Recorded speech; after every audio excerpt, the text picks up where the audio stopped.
ఇది పూర్తిగా నిషేధం సోదరులారా.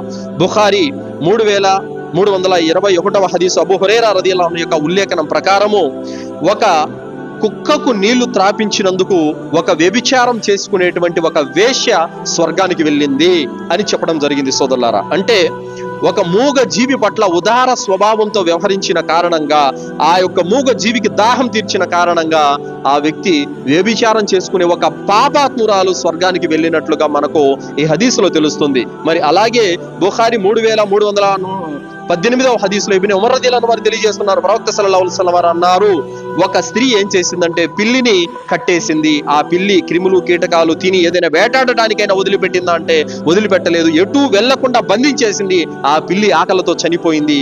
ఆ పిల్లి ఆకలితో అలమటించి చనిపోయిన కారణంగా ఆమె నరకానికి వెళ్ళిందని చెప్పడం జరిగింది. దీన్ని బట్టి మనకు అర్థమవుతున్న విషయం ఏమిటంటే సోదరులారా, మూగ జీవాలకు తిండి పెట్టకపోయినా, అలాగే అవి ఆకలితో అలమటించి చనిపోయినా, వాటిని గాయాలు పాలు చేసి చంపేసినా, వాటిని హింసించినా కూడా రేపు మనకు కూడా నరకానికి వెళ్ళే గతి పడుతుంది సోదరులారా.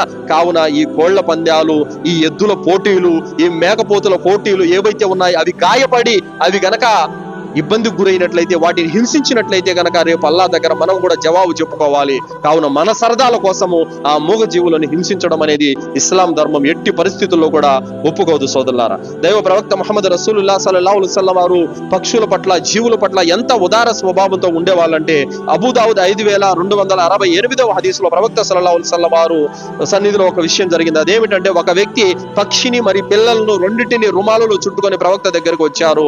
వస్తే అవేమిటని అడిగారు. ప్రవక్త, నేను దారిలో వస్తూ ఉంటే అలికిడయింది. ఏమిటి అని చూడగా గూడులో పక్షి పిల్లలు ఉన్నాయి. అయితే తల్లి వెంబడించింది, ఆ పిల్లలను వదిలిపెట్టేశాను. ఆ తల్లి పక్షి వచ్చి పిల్లల మీద వాలిపోయింది. రెండింటిని కలిపి నేను తీసుకొని వచ్చానన్నారు. వాస్తవానికి దాని పిల్లల్ని తీసుకొని వచ్చి దానికి నువ్వు బాధ కలిగించావు.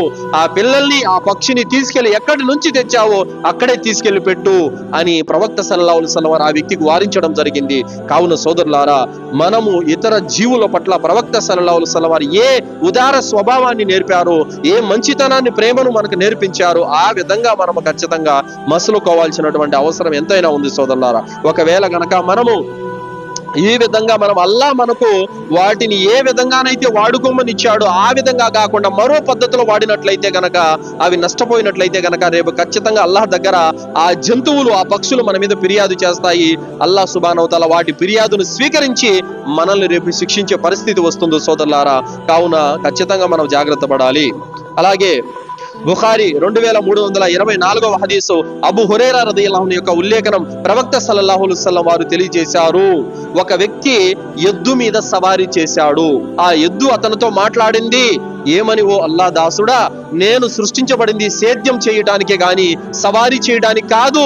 రేపు అల్లాహ్ దగ్గర నేను దీని గురించి నిలదీస్తానని చెప్పింది. ఈ మాట చెప్పగానే సహాబీలు అడిగారు, అల్లాహ్ యొక్క ప్రవక్త, ఎద్దు ఎక్కడైనా మాట్లాడుతుందా అని అన్నారు. అప్పుడు ప్రవక్త సల్లల్లాహు అలైహి వసల్లం వారు అన్నారు, ఎద్దు మాట్లాడుతుంది.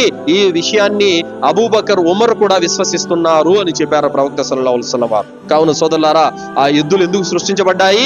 సేద్యం నిమిత్తం సృష్టించబడ్డాయి సోదరులారా. కానీ అతనేం చేశాడు?